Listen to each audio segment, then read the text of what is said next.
Hello everyone! Magandang araw sa inyong lahat. Andito na naman pong muli ang inyong one and only Mama Mia para sa paghahatid na naman ng panibagong kwento for today's video. And yes, it's a Sunday and yes, meron tayong upload today. Hello po, welcome back dito sa ating channel. Naway nakikinig ka pa rin kahit alam kong busy naman talaga ang Sunday mo dahil marami ka namang ginagawa sa iyong buhay-buhay. Pero sana pinagbibigyan mo pa rin kami ng pagkakataon na mapakinggan itong ating mga kwento. At kung hindi man ito Sunday, ayos lang din. Kung hindi ka Sunday nakikinig, basta pinakikinggan mo pa rin, binabawi mo pa rin. Charot, sana all bumabawi.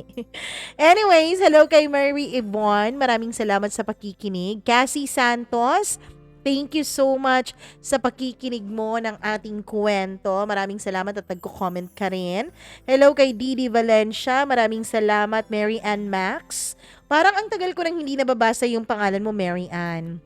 Margie Luhong, hello rin kay Judith McGovern, maraming salamat sa pakikinig. Sally, Lucky Ace, thank you so much sa inyong pakikinig nitong ating program. And syempre, sa lahat po ng pabalik-balik pa ulit-ulit na nag-a-update kung meron ba tayong upload, maraming thank you at nandito pa rin kayo. And syempre, Isabella Rose, maraming salamat sa pakikinig. Hello rin kay Melissa Ante, ayun, maraming salamat. Lynn Flores, thank you so much sa pakikinig. Alberto Loremas, hello rin kay Christy Golion, kay Neri Joy Orlanda, maraming salamat sa pakikinig. Moonchild, Claridad Pic, maraming salamat. Hello sa mga senior citizens daw sa Kansilayan, Morquia, Negros Occidental.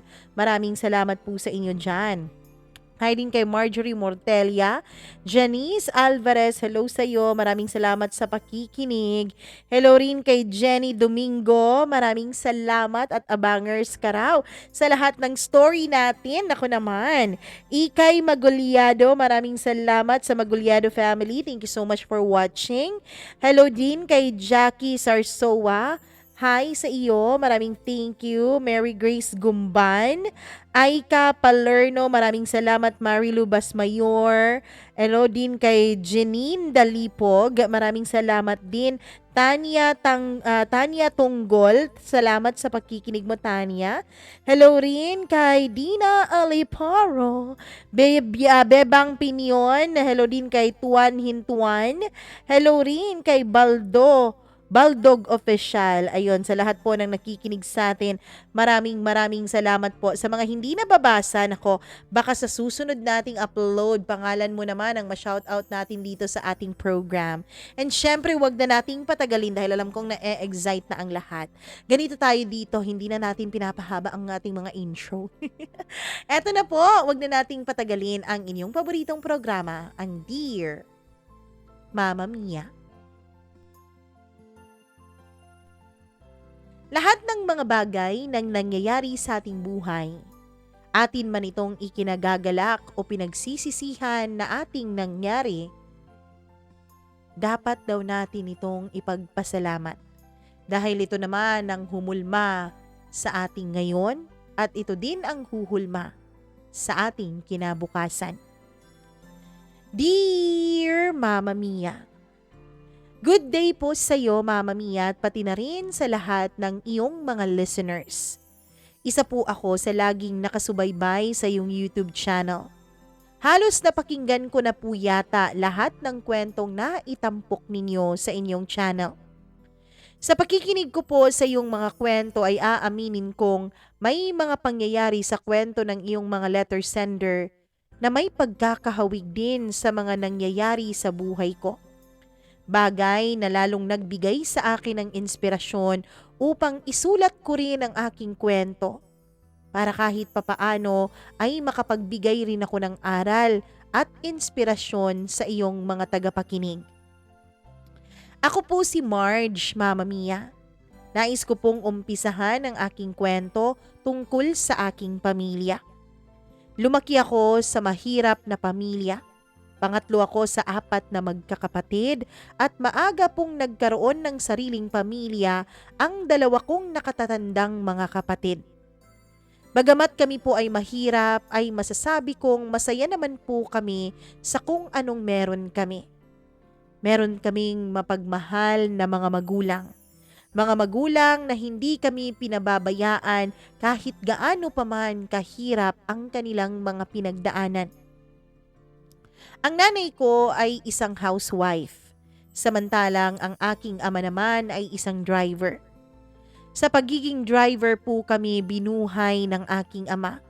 At ako lamang po at ang bunso kong kapatid ang nakapagtapos ng high school dahil yung dalawa nga ay maaga pong nagsipag-asawa. Pinagsikapan ko po talagang makapagtapos ng high school, Mama Mia, sa kabila po ng hirap ng aming buhay. Oo, totoo naman na meron namang mga pampublikong paaralan. Pero mahirap din pong mag-aral sa public school dahil wala kang ang tuition pero pinapatay ka naman sa mga requirements at kung ano-ano pang pinapabili sa inyo sa classroom. Mga bagay na hindi naman talaga maiiwasan kasi nga public school at wala namang pondo ang classroom ninyo, lalong-lalo na sa paglilinis at pagpapagawa ng mga sirang bubungan ng classroom. Mama Mia, nung ako ay nasa edad 15 na at third year high school, ay nagkaroon po ako ng boyfriend. Itago na lang natin ang boyfriend ko sa pangalang Justin. Si Justin ay mas matanda sa akin ng 1 taon.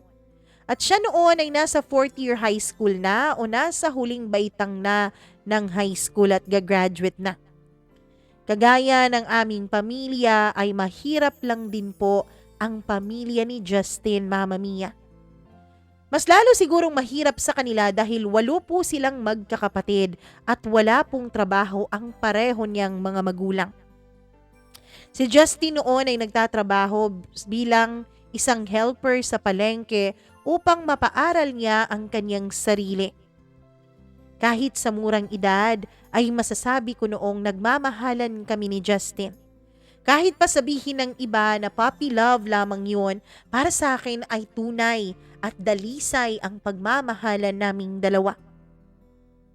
Hanggang sa nakagraduate na po ng high school si Justin at ako naman ay nasa 4th year na o nasa huling taon na ng aking pag-aaral.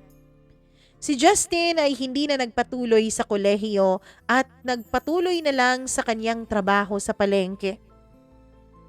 Haaminin ko, Mama Mia, hindi po ako magpapakamadre o hindi po ako magpapakasanta dito.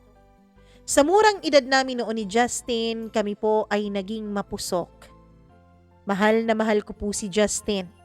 Kaya hindi na po ako nagdalawang isip at hindi na ako nag-alinlangan na ipagkaloob ko sa kanya ang aking sarili at ang aking pagkababae. Alam kong hindi pa yun dapat, pero hindi talaga mapigilan lalo na ang bugso ng aming nararamdaman para sa isa't isa. Hindi namin napigilan ang aming mga damdamin kaya nangyari nga ang dapat sana ay hindi pa nangyari sa pagitan naming dalawa. At simula nga po noong unang may nangyari sa amin ay parang nagkaroon kami ng lakas ng loob na ulitin ng ulitin ang aming pagtatalik dalawa. Naging madalas na ang aming pagniniig.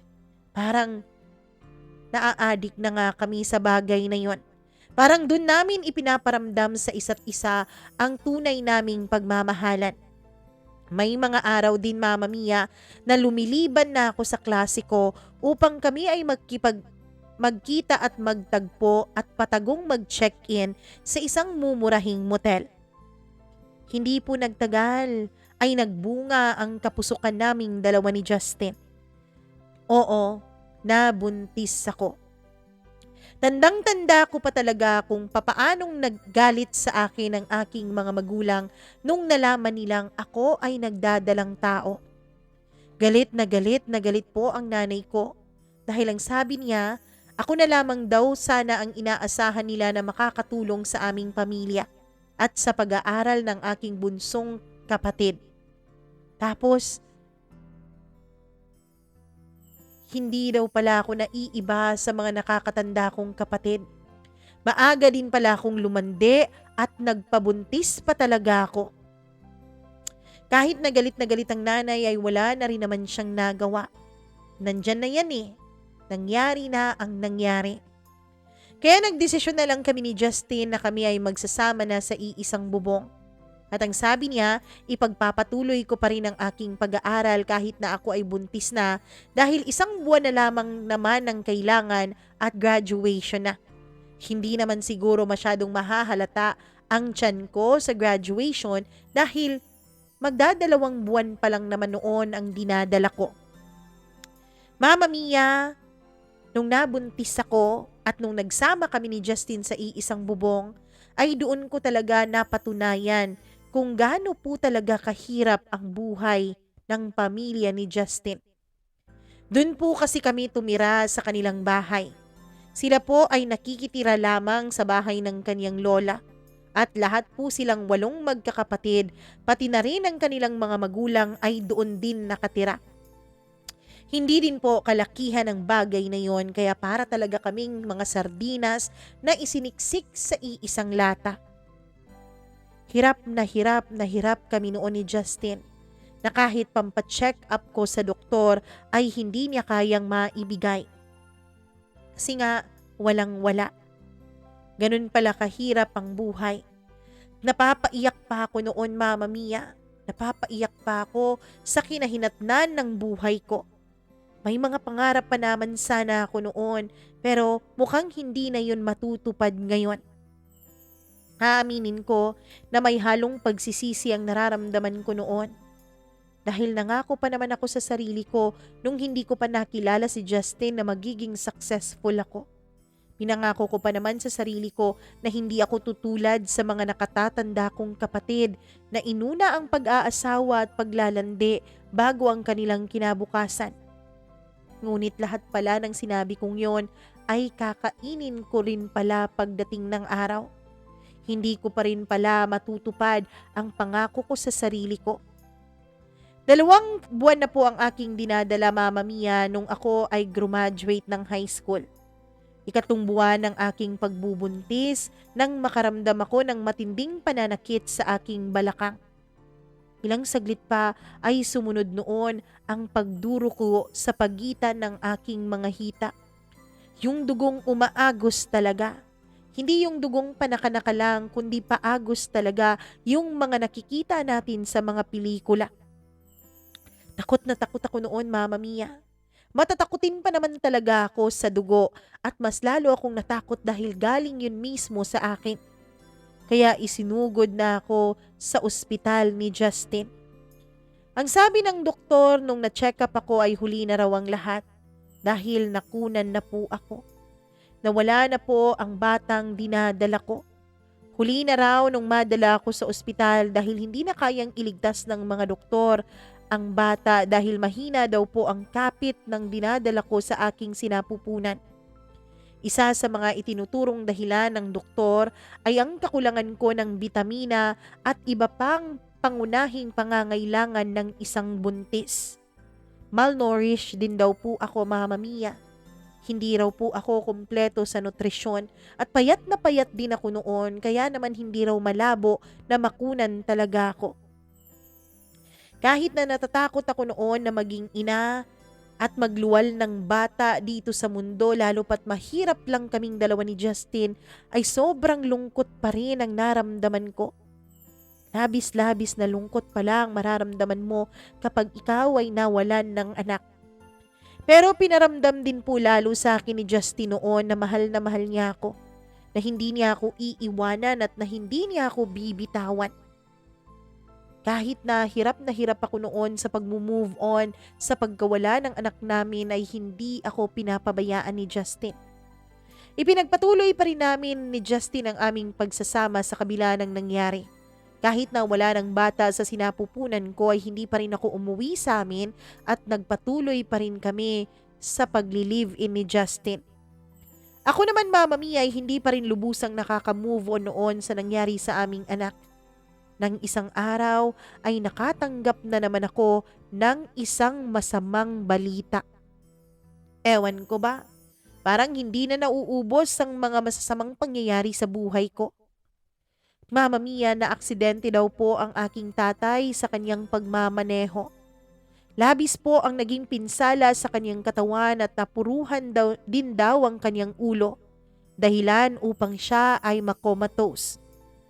Itinakbo po si tatay sa isang pampublikong ospital, ngunit siya po ay nilipat sa mas malaki at pribadong ospital dahil doon daw ay kompleto ang kanilang mga kagamitan na makakatulong upang madugtungan pa ang buhay ng aking ama.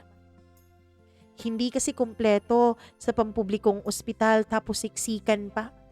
Kaya wala kaming nagawa, Mama Mia, nung sinabi ng doktor na bibigyan kami ng referral para makalipat kami sa pribadong ospital. Labis-labis din po ang problema na idinulot sa amin ng pangyayaring yon. Dahil naiipon, araw-araw. Sa bawat pagpatak ng oras ay pumapatak at lumalaki din ang bill namin sa ospital. Araw-araw, lumulobo ang kailangan naming bayaran sa ospital na yun. Kagaya nga po ng nabanggit ko, Mama Mia, ay may kanya-kanya na ring mga pamilya ang nakatatanda kong mga kapatid. Kaya hindi ko rin po sila maaasahan sa pagtulong pagdating lalo sa pinansyal na pangangailangan ng aming ama.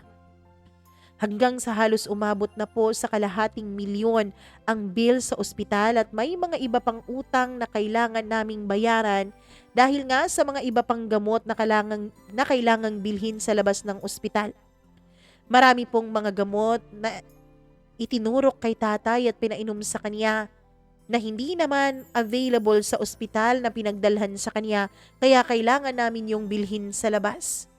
Mahirap po talaga ang sitwasyon na yun, Mama Mia. Bilang isang anak, ay hindi ko po kinakayang makita na nasa ganong sitwasyon ang aking mga magulang. Nag-usap po kami ni Justin na maghahanap na ako ng trabaho.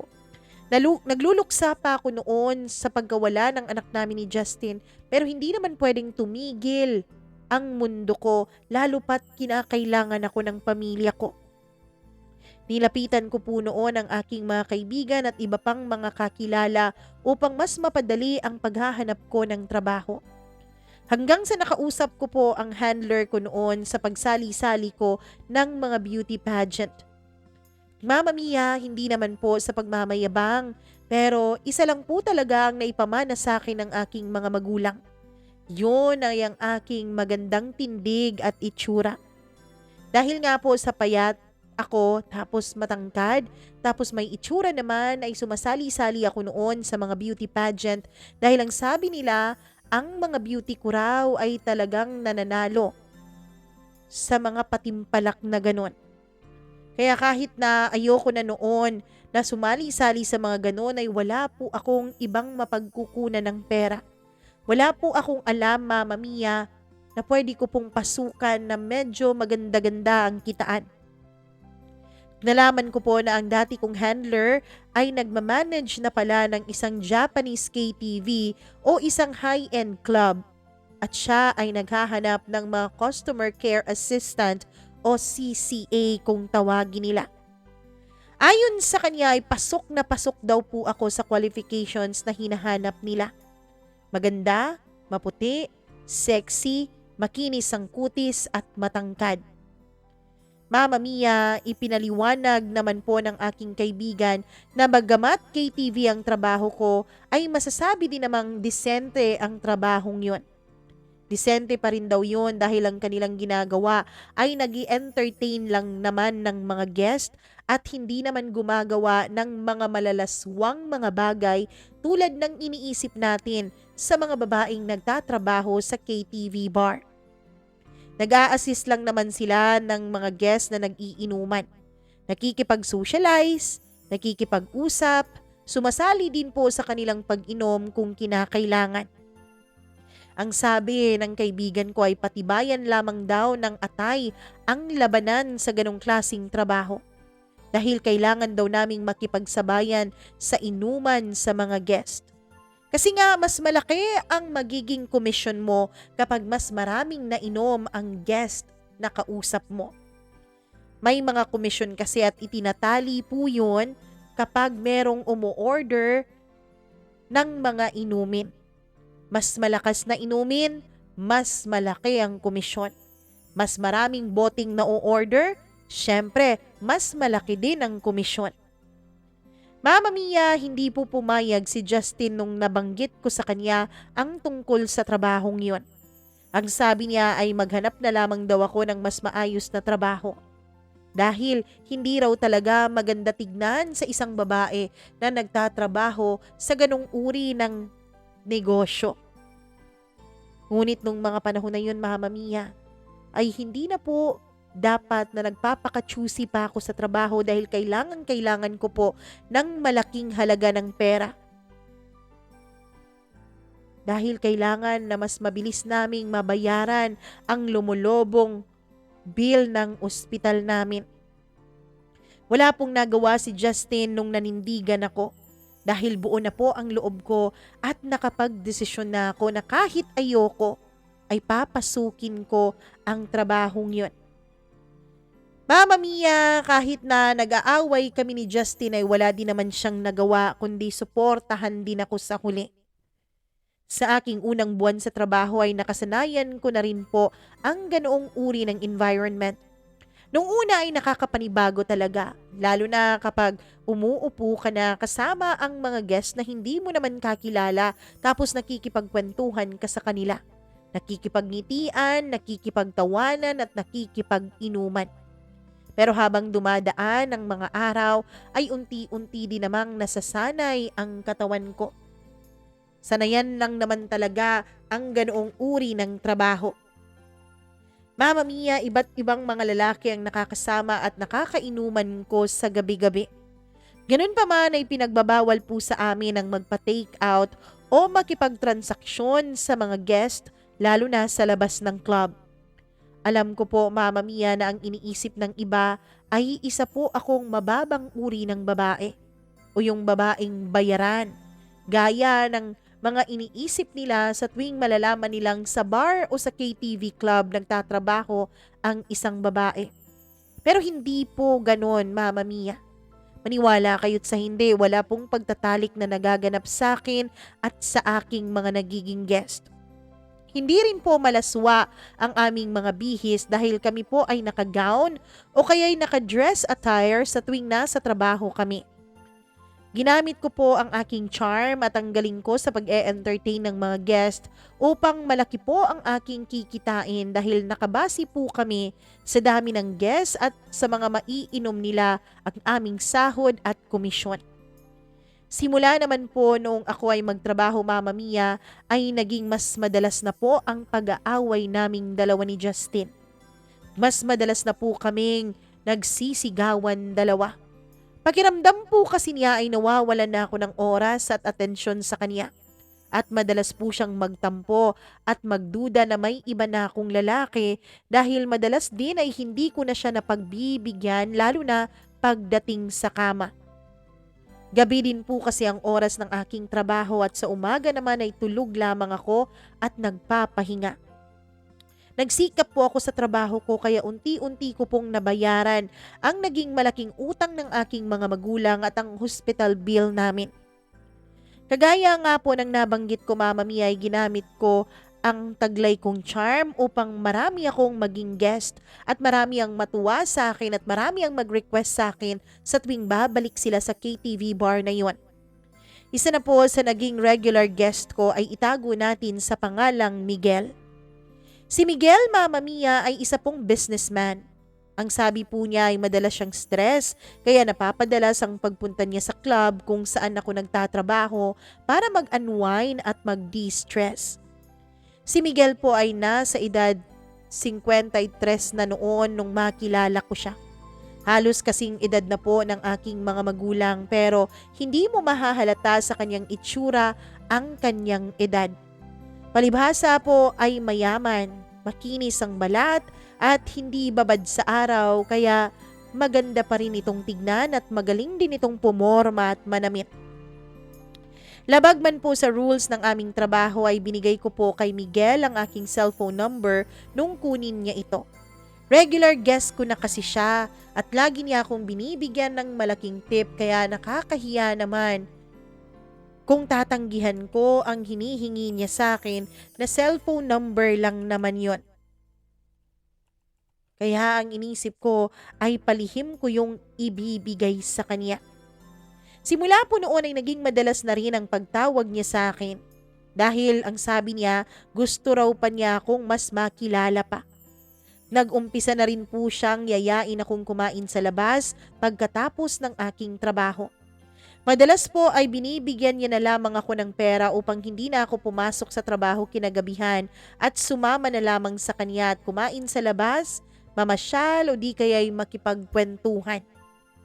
Hanggang sa nagtapat na rin sa akin si Miguel ng kanyang totoong nararamdaman. Ang sabi niya ay nagugustuhan na raw niya ako.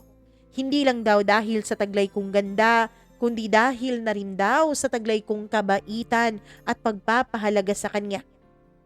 Hindi naman po lingid sa kalaman ni Miguel na may kinakasama na ako noon at umabot na po sa punto na inuudyukan na niya akong hiwalayan na si Justin. Ang sabi niya, lagi lang naman daw akong inaaway ni Justin at hindi iniintindi ang sitwasyon ko. Mas mabuti pa raw na hiwalayan ko na ito para nang sa ganoon ay makaahon naman ako sa hirap ng aming pamumuhay. Mama Mia, mahal na mahal ko po si Justin. Siya po ang lalaking pinag-alayan ko ng puso at buong pagkatao ko. Ngunit aaminin ko na unti-unti na rin akong nagsasawa sa ganoong buhay. Simula kasi nung magtrabaho ako ay palagi na lang kaming nag-aaway. Tumigil na rin po si Justin sa kanyang pagtatrabaho. Sa tingin niya kasi Mama Mia ay kaya ko nang suportahan ang kanyang buong pamilya. Nagbibigay po ako ng pera para pangkain sa bahay at syempre panggastos na rin dahil dun pa rin naman kami nakikitira sa bahay nila. Naramdaman ko rin Mama Mia na si Justin ay sanay na at ayos lang sa kanya na habang buhay ay ganun ang sitwasyon namin. Pakiramdam ko ay wala na siyang mga pangarap. Umaasa na lang din po siya sa akin at hindi na nagsusumikap tapos lagi pa niya akong inaaway kahit na ako ang nagpo-provide para sa aming dalawa. Kaya masakit man po at mahal ko naman talaga si Justin pero naisip ko rin na hindi naman ako palalamunin ng pagmamahal na yon. Hindi magiging maayos ang sitwasyon ko kung paiiralin ko ang pagmamahal na yon. Kaya naging praktikal ako. Hiniwalayan ko si Justin para na rin sa ikabubuti ng aking buhay at ng buhay ng pamilya ko. Alam kong napakasakit yun para kay Justin. Alam ko at ramdam ko na labis ko siyang nasaktan pero wala na siyang nagawa nung nanindigan na ako sa naging desisyon ko. Umalis ako sa bahay ni na Justin at bumalik ako sa bahay namin. Doon din ay mas lalo akong nakapag-focus sa pag-aalaga ko sa pamilya ko at pagpo-provide ko para sa kanila. Hindi nagtagal Mama Mia ay inalok na rin ako ni Miguel na magsama na kami sa iisang bahay. Hindi na rin ako nagpatumpik-tumpik pa. Kesa naman gabi-gabi pa akong magtatrabaho dun sa KTV, dito na lang kay Miguel. Iisa lang lalaki ang makakasama ko tapos kaya pa niyang ibigay ang lahat sa akin. Napakalaki ng bahay na kinuha ni Miguel para sa amin. Bagamat nirerentahan niya lamang po yun ay napakaganda naman ito. Malaki din ang upa doon Mama Mia pero wala lang naman yun kay Miguel at parang barya lang sa kanya ang lahat. Pinatigil na rin niya ako sa pagtatrabaho at sinabi niyang sa bahay na lamang ako. Mamasyal o mag-shopping kung naiinip ako. Sobra po akong nanibago sa aking naging buhay kapiling si Miguel. May 2 po kaming kasambahay kaya wala po talaga akong ginagawa na mga gawaing bahay. May driver din po ako sa tuwing aalis ako ng bahay. Oo, Mama Mia.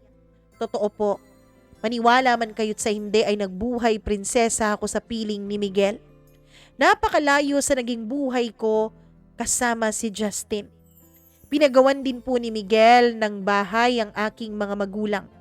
Simple lamang po yun pero mas maayos naman kumpara sa nakalakihan kong bahay namin noon na halos pinagtagpi-tagping yero lamang. Dahil din po kay Miguel ay natustusan ko ang pagpapagamot at pagpapatherapy ng tatay ko. Napag-aral ko rin po ang aking bunsong kapatid at nabigyan ko pa ng negosyo ang aking nanay. Kumuha po siya ng pwesto sa palengke at doon ay nagtitinda siya ng mga isda at gulay. Totoo pong napakalayo na nang narating ng buhay namin kumpara noong kami ay naghihirap pa.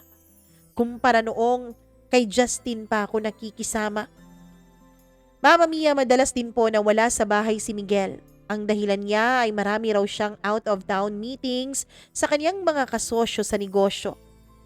O nga pala Mama Mia, ayon kay Miguel ay hiwalay na siya sa kanyang unang asawa.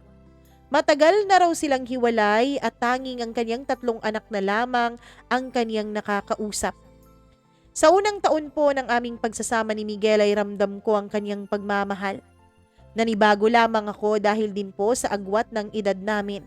Tapos kahit na gano'n ang edad niya ay masyado pa rin siyang mahilig pagdating sa pakikipagtalik. Ewan ko kung may iniinom siyang mga supplement o kung ano paman Mama Mia. Pero parang bata pa po siya kung kama at bakbakan ang ating pag-uusapan. Dahil nga po madalas siyang wala sa bahay, kapag nakakauwi siya at hindi siya busy ay talagang sinusulit niya ang oras na magkasama kami. At sinusulit niya lagi ang paggamit niya sa aking katawan na kung minsan ay nakakapagod na at nakakasawa na rin. Pero hindi ako makapagreklamo dahil alam kong obligasyon ko yun bilang kinakasama niya. Yun lang ang ambag ko sa relasyon na yun, kaya kailangan kong magtiis. Mama Mia, ibang-iba po si Miguel kumpara kay Justin pagdating sa kama. Si Justin po kasi ay punong-puno ng pagmamahal at gentle. Samantalang si Miguel ay marahas at marami siyang mga fantasy sa kama na kung minsan ay hindi ko na nasisikmura pero hinahayaan ko na lamang at kinukonsinti ko na lamang dahil ayokong ma-disappoint siya kapag nagreklamo ako. Hanggang sa di nagtagal ay nabuntis na rin ako ni Miguel. Tuwang-tuwa po siya Mama Mia dahil ayon sa kanya ay malaki na daw po ang kanyang bunsong anak at sabik na rin daw siyang magka-baby ulit. Ngunit habang ako ay nagbubuntis ay unti-unti na rin pong nagbago ang ugali ni Miguel. Naging mainitin din ang kanyang ulo sa tuwing tinatanggihan ko siyang magtalik kami dahil malaki na rin po ang tiyan ko noon at nahihirapan na akong huminga. Labis din po akong nagulat Mama Mia nung unang pagkakataon ay nasampal niya ako dahil lamang sa iniwanan ko siya sa kama nung sumubok siyang romansahin ng katawan ko. Gulat na gulat ako nung mga panahon na yon. Hindi ko inakalang magagawa yun ni Miguel sa akin. Hindi ko inakalang masasaktan niya ako physically dahil lang sa pagtanggi ko sa kaniyang makipagtalik. Mama Mia, nung 7 buwan na po ang aking dinadala ay may nadiskubre po akong malaking sikreto ni Miguel. Labis ko pong ikinagulat noong malaman ko na hindi naman pala talaga sila totoong hiwalay ng kanyang asawa. Opo, magkahalong gulat at sama ng loob ang naramdaman ko noon dahil sa tagal ng aming pagsasama ay dun ko pa talaga nadiskubre na isa pala akong kabit nung nabuntis na ako. Kabit lamang pala ako ni Miguel na ni minsan ay hindi ko minagdudahan o hindi ko man lang naramdaman dahil talagang pinaparamdam niya sa akin noon na mahal niya ako at buhay prinsesa ako sa kanya. Nung malaman ko yun Mama Mia ay kinumpronta ko si Miguel sa aking mga nalaman. Ngunit sa pangalawang pagkakataon ay nasaktan lamang niya ako sa ginawa kong pagkumpronta sa kanya. Halo-halong emosyon po ang naramdaman ko noon. Litong-lito ako kung hihiwalayan ko ba si Miguel dahil hindi naman po ako nangarap kahit kailan na maging isang kabit. Ngunit papaano ang pinagbubuntis ko? Papaano ko bubuhayin ang bata sa sinapupunan ko kung babalik na naman ako sa mahirap kong buhay noon? Hindi din ako makapagtrabaho sa trabahong alam ko dahil nga malaki ang tiyan ko. Pero si Miguel na rin po ang sumagot sa mga katanungan ko Mama Mia. Binantaan niya ako na wag ko daw iisipin na makipaghiwalay sa kanya dahil hindi ko raw magugustuhan ang mga gagawin niya. Kaya tiniis ko po ang mabuhay bilang isang kabit. Hanggang sa makapanganak na nga ako Mama Mia. Nagsilang ako ng isang napaka-cute na baby girl. Kitang-kita ko naman po kay Miguel na mahal niya ang aming anak. Kabaligtaran po ng pagtrato niya noon sa akin na madalas na niya akong bugbugin at pagbantaan kapag umaangal ako sa mga gusto niya. Habang lumalaki po ang anak namin ni Miguel ay mas napapadalas din po ang pananakit niya sa akin physically. Halos puno na ng pasa ang aking katawan at kung minsan ay tinututukan pa niya ako ng kanyang baril kapag nagagalit siya sa akin, lalo na kapag nakainom siya, Mama Mia. Nagiging sadista na rin po siya sa akin dahil pagkatapos niya akong saktan ay makikipagtalik siya sa akin na para bang hindi niya ako binugbog kani-kanina lamang.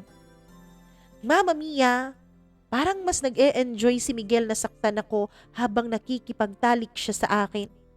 Parang yun ang isa sa mga fetish niya. Sa kabila po noon ay hindi naman nagbago ang pagpo-provide sa akin ni Miguel. Binibigay pa rin naman niya sa akin ang lahat ng mga luho na kailangan ko. Pera, shopping, o kung ano paman, lahat yun binibigay niya. Pero kapalit ng yun ay ang pagtrato niya sa akin bilang kanyang pag-aari at bilang kanyang alipin. Isang araw, Mama Mia, ay nagpunta kami sa mall ng aking anak kasama ko ang kanyang yaya at ang aming driver. Oo, kinuha din pala siya ni Miguel ng yaya para raw hindi ako tumanggi sa tuwing magre-request siya sa akin ng pakikipagtalik. Para raw walang rason para sabihin kong pagod ako. Sa mamamasyal po namin, Mama Mia, ay nakakita po ako ng isang pamilyar na lalaki. Sa pagtitig ko po sa kanya, Mama Mia, ay biglang nagtama ang tinginan naming dalawa. Wala pong iba ang lalaking yun kundi si Justin. Ang lalaking mahal na mahal ko pero iniwanan ko para sa mga pangarap ko sa pamilya ko. Kitang-kita ko po ang gulat sa kanyang mga mata. Napansin ko po na ang direksyon ng kanyang paglalakad ay papunta na sa kinaroroonan namin. Kaya inutusan ko ang yaya ng aking anak na ipasyal muna ang bata sa may arcade. Mama Mia, nang magkalapit na po kami ni Justin ay kitang-kita ko po ang pananabik sa kanyang mga mata. Kitang-kita ko po na namimiss niya ako. Kinamusta niya ako at sinabing lalo raw po akong gumanda at malayong-malayo na raw ang itsura ko sa dating ako nung kami ay nagsasama pa. Nagkwentuhan kaming dalawa ni Justin at nalaman ko na siya pala ay nagtatrabaho na noon bilang isang call center agent. Nakapag-training daw kasi siya dun sa may pinapalibreng training sa amin. Kitang-kita rin po ang pagbabago sa itsura ni Justin. Mas lalo po siyang naging gwapo sa aking paningin at naging matipuno ang kanyang pangangatawan. Maayos na rin ang kanyang bihis at hindi na siya yung patpatin at gusgusing Justin na inibig ko noon. Naging maiksi lamang ang aming pag-uusap dahil ayon sa kanya ay may lakad pa siya nung araw na yon. Nang makauwi na po kami ng bahay ay may natanggap po akong notification sa aking Facebook. Kaagad ko po yung tinignan at isa po itong friend request galing kay Justin. Siyempre agad ko naman itong inaccept at habang tinitignan ko ang kanyang mga pictures na nakapost doon ay nakatanggap ako ng isang message mula sa kanya. Nag-hi lamang siya at nireplyan ko naman kaagad at naging mahaba na rin ang aming pag-uusap. Nalaman ko noon, Mama Mia, na single pa rin pala siya noon. Nagkaroon siya ng anak sa kanyang ex-girlfriend at sinusuportahan naman niya ito financially. Pero hindi daw sila nagtagal nung babae dahil hindi sila magkasundong dalawa. Hanggang sa napunta na tungkol sa akin ang aming pag-uusap. Napansin pala niya ang iilang pasa sa aking mukha nung magkita kami sa mall at tinanong niya ako tungkol dito. Itinanggi ko naman pong sinasaktan ako ng kinakasama ko. Ang sabi ko ay aksidente lamang na nakuha ko ang pasang yun. Mama Mia, nagpatuloy pa rin naman po ang pagsasama namin ni Miguel ngunit nalaman ko po na bukod sa akin ay meron pa siyang ibang babae. Katulad ng dati ay sinaktan lamang niya ako nung kinumpronta ko siya. Si Justin ay palagi pa rin pong nakakausap ko noon sa chat. Kaya hindi ko na rin po napigilan na magsabi sa kanya ng mga pinagdadaanan ko sa kamay ni Miguel, lalo pat wala naman talagang ibang nakakaalam sa aking sitwasyon. Sinabi ko na lang din yon para may mapaghingan ako ng sama ko ng loob. Isang araw, Mama Mia, ay nagkita kami ni Justin sa isang restaurant. Awang-awa po siya sa akin noong makita niya ako na punong-puno ng pasa ang aking mga balikat at ang aking muka. Pinayuhan niyo po akong hiwalayan na si Miguel at handa rin daw po siyang tulungan ako. Ang sabi pa ni Justin, Mama Mia, ay mahal pa rin niya ako at handa pa rin daw siyang tanggapin ako sa kabila ng lahat, pati na rin ang aking anak sa ibang lalaki. Ngunit hindi ako nakinig kay Justin. Ipinagpatuloy ko pa rin ang pakikisama ko kay Miguel sa kabila noon. Pero patago pa rin kaming nagkikita ni Justin. At oo, Mama Mia, kung kalaguyo ako ni Miguel, ay naging kalaguyo ko rin si Justin. May nangyayari sa aming dalawa ni Justin. Kay Justin ko kasi naramdaman ang pagmamahal, Mama Mia. Kay Justin ko kasi nararamdaman ang pagpapahalaga, kaya hindi ko na napigilang mahulog muli ang loob ko sa kanya. Hindi ko na rin napigilan ang makipagtalik sa kanya. Madalas po ay nagkikita kaming dalawa ni Justin kapag nasa mga out-of-town meeting si Miguel o kapag umuuwi siya sa pamilya niya o kung nasaan pa mang lupalop ng impyerno siya pumupunta. Hindi rin po nagtagal ay nalaman din ni Miguel ang sikreto ko. Wala naman kasing sikretong panghabang buhay na naitatago. Galit na galit si Miguel noon, Mama Mia. Grabing pambubugbog ang inabot ko mula sa kanya. Pakiramdam ko ay halos mapatay na niya ako sa panahon na yon dahil hindi niya tinitigil ang pananakit niya sa akin. Natigil lamang ito noon, Mama Mia, nung biglang natauhan si Miguel dahil sa labis na pag-iyak ng aming anak. Pinalayas niya po ako, Mama Mia. Tanging mga damit ko lamang ang aking dala at hindi ko na isama ang aking anak dahil din po sa banta sa akin ni Miguel. Si Justin po ang naging takbuhan ko noong nangyari yon. Dinala niya po ako sa ospital dahil sa mga natamo kong sugat at pasa mula sa mga kamay ni Miguel. Mama Mia, kumuha din po ako noon ng medico legal. Pinatuloy niya po ako sa kanyang apartment. At mula nga sa gabing yon ay nagsama na kami ni Justin at pilit kong kinakalimutan ang mga ginawa sa akin ni Miguel. Ngunit hindi po madali dahil iniisip ko din kung papaano ko ba makukuha kay Miguel ang aking anak. Dahil kahit hindi ko minahal si Miguel, kahit na nung una ay ginagamit ko lang naman siya para sa mga pangarap ko, ay mahal ko naman ang anak ko, Mama Mia. Dugot laman ko siya, kaya mahal na mahal ko siya. Mama Mia, noon din pong dinala ako ni Justin sa ospital para ipa-check up kasi nga sa mga pasa ko ay nakumpirma din po namin na 2 buwan na rin akong buntis. At sigurado po ako noon na kay Miguel pa rin ang dinadala ko. Dahil 2 buwan yon, yung bata sa sinapupunan ko samantalang 1 buwan pa lang naman simula noong may nangyayari na ulit sa aming dalawa ni Justin. Hindi ko na po pinaalam pa kay Miguel ang tungkol sa aking pagbubuntis. Nang makapanganak ako, Mama Mia, ay tinanggap at minahal po ni Justin ang bata na parang tunay niyang anak kahit alam niyang hindi sa kanya yon. Mama Mia, binigyan din po niya ng pangalan ng anak ko. Siya po ang tumayong tatay sa birth certificate ng bata. Naging isang masayang pamilya po kami ni Justin at patuloy pa rin siya sa kanyang trabaho bilang isang call center agent samantalang ako naman ay nagnenegosyo. May mga pera naman po akong naipon mula sa mga binigay sa akin ni Miguel noon. Tapos, Mama Mia, meron din naman akong mga mamahaling gamit na ibinenta ko para pandagdag ko ng puhunan ko sa aking negosyo.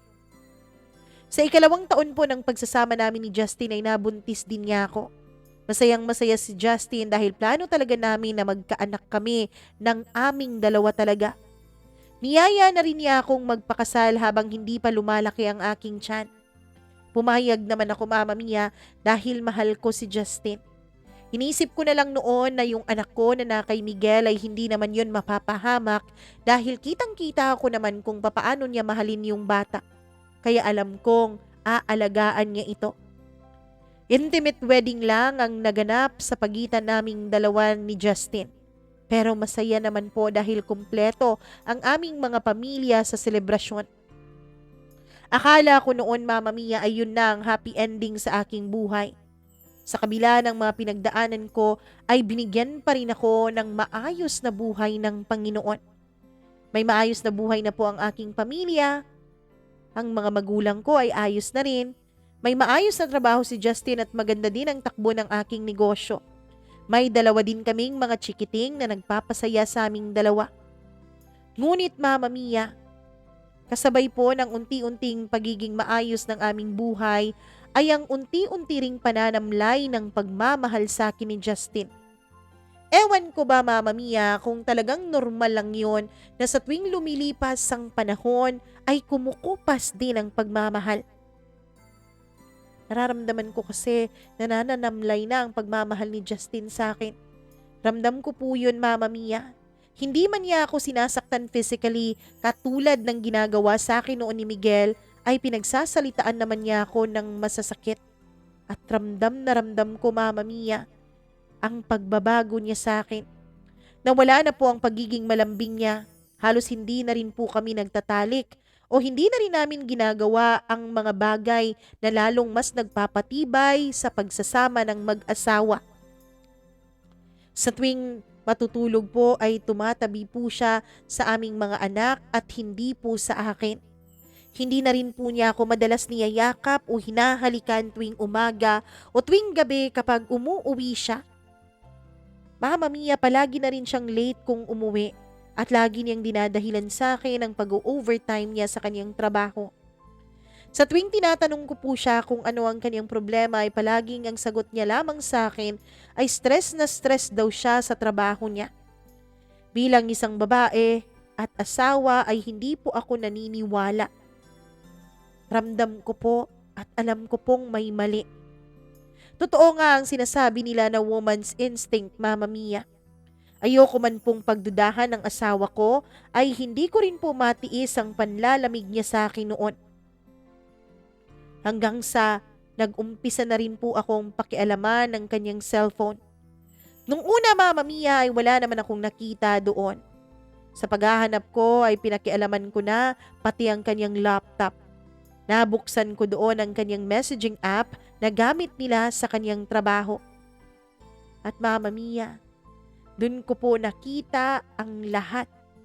Lahat-lahat na ikinasira ng pagtingin ko at ng tiwala ko sa lalaking minahal ko. Nag-uusap pala silang dalawa ng ex-girlfriend niya, yung nanay ng kanyang panganay na anak.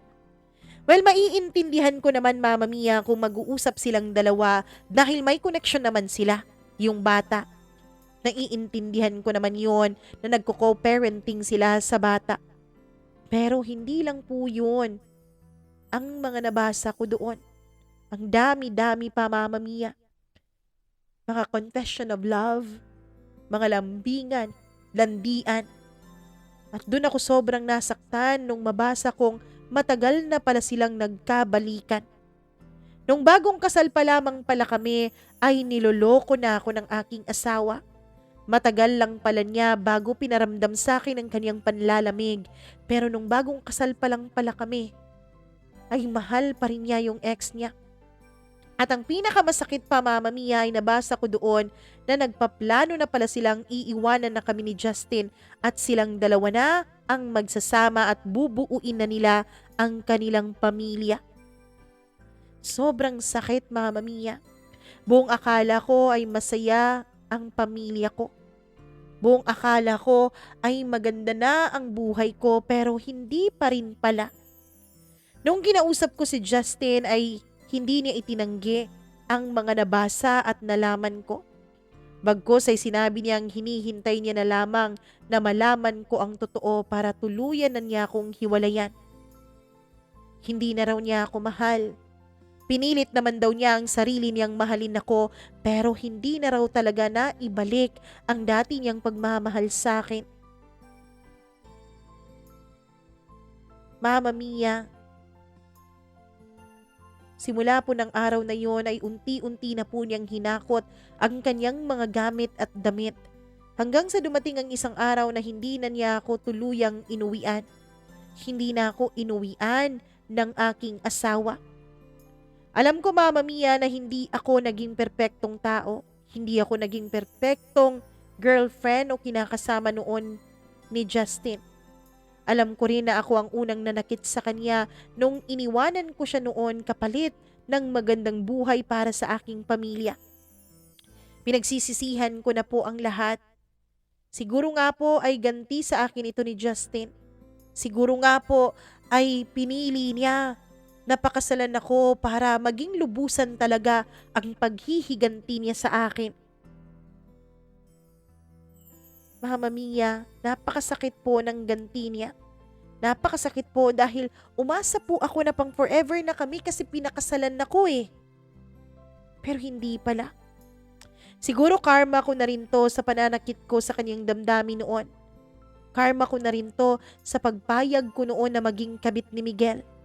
Karma ko na rin to, Mama Mia, nung hindi ko hiniwalayan si Miguel nung nalaman kong sila pa rin pala ng kanyang asawa at buo pa rin pala ang kanilang pamilya. Hindi lamang po ang pag-iwan sa akin ni Justin ang naging ganti ng tadhana sa akin, kundi pati na rin ang ipinagkait ng pagkakataon sa akin ni Miguel nang makasama ko ang panganay kong anak.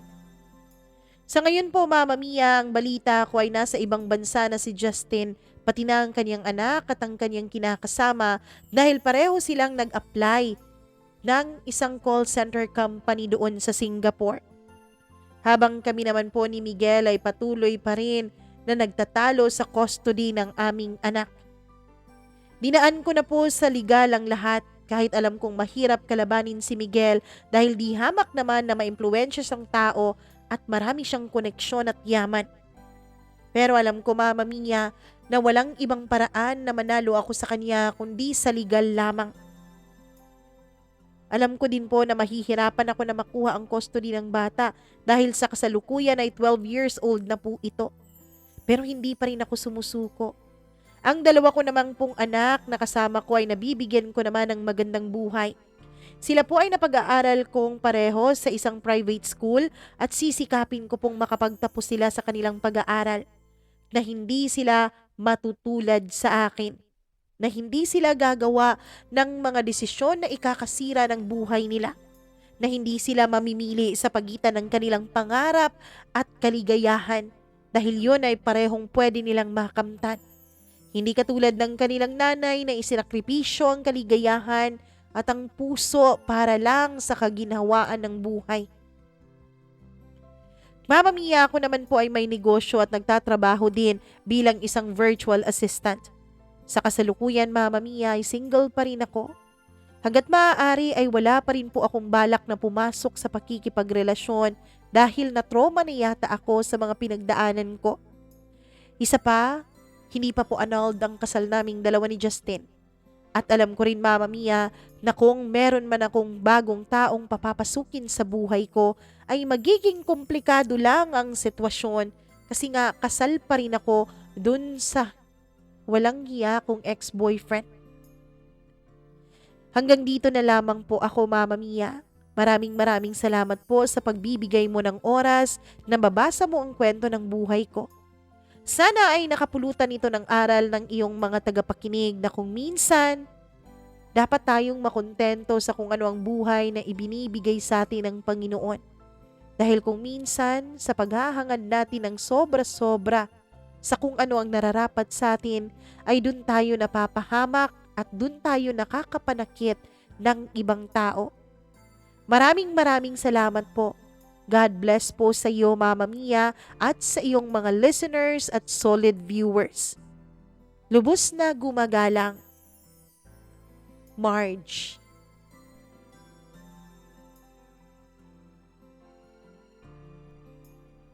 Napakaganda naman ng naging kwento ng buhay ni Marge. Oo, hindi magandang ending, hindi happy ending, pero maraming leksyon na pwedeng matutunan sa buhay. Lalong-lalo na yung mga kabataan. Unang-una, huwag maging mapusok. Huwag unahin ang pagnanasa, ang tawag ng laman, huwag yung pagbibigyan. Dahil, lalo na kung mahirap ka at mahirap din ang taong iyong pinagbibigyan ng sarili mo, may mga consequence talaga na parang hindi mo kakayanin. Mabubuntis ka. 'Di ba? Dapat kung bata ka pa, ine-enjoy mo pa ang buhay. Pwede namang makipagrelasyon bilang inspirasyon, pero dapat meron talagang mga boundaries. At kung bata ka pa, iwasan mong pumunta sa mga pribadong lugar kasama ang taong iyong minamahal, lalo pat dalawa lang kayo. 'Di ba? Huwag kayong pumupunta sa mga lugar na pwedeng may mangyaring hindi maganda, na pwedeng maghubaran na walang makakakita. Huwag ganon. Mas isipin niyo muna ang inyong kinabukasan, ang inyong pag-aaral at ang inyong pamilya. At kapag nagkaroon ka naman na ng pamilya, dapat isipin mo rin ang kapakanan nila. Dapat din isipin mo na kung magdadagdag ka man ng tao dito sa mundong ito, dapat handa ka financially, emotionally, psychologically. Kasi kailangan yun eh. Hindi lang po financially, kundi maging sa emosyon at maging sa mental health, dapat buo ka bago ka mag-anak. At syempre, lahat ng bagay dapat pinagsusumikapan. Hindi yung dinadaan lamang sa pasimple-simple. Pwede naman talaga na mag-asawa ka ng mayaman o makikisama ka sa mayaman dahil yun ang gusto mo, yun ang makakaahon sa'yo sa kahirapan. Hindi naman kita i-judge dyan. Basta lang panindigan mo ang desisyon mo na yun. 'Di ba? Hindi yung, sumama ko sa mayaman tapos yung ganito na ang sitwasyon, parang ayoko na, parang gusto ko nang lumabas, parang gusto ko nang makipagbalikan dun sa una. Hindi naman po pwede yon. Dapat marunong kang manindigan para sa sarili mo at marunong ka ring manindigan sa mga naging desisyon mo sa buhay. Anyways, maraming salamat Marge sa pag-share mo ng iyong kwento. Naway nagustuhan ng ating mga listeners ang iyong kwento at kung nagustuhan mo nga ang kwento ni Marge, please do like and share this video. Please click the subscribe button and click the notification bell. I-on mo yan para lagi ka pong updated sa tuwing may bago tayong video na ilalabas. Maraming salamat po sa inyong lahat. Kahit hindi pa tayo feeling well, ipagdasal nyo na lang na maging maayos na ang pakiramdam ko para meron tayong upload bukas. Ako po ang nag-iisa ninyong Mama Mia. Magandang araw sa inyong lahat. Enjoy the rest of your day. Sa susunod na lang po.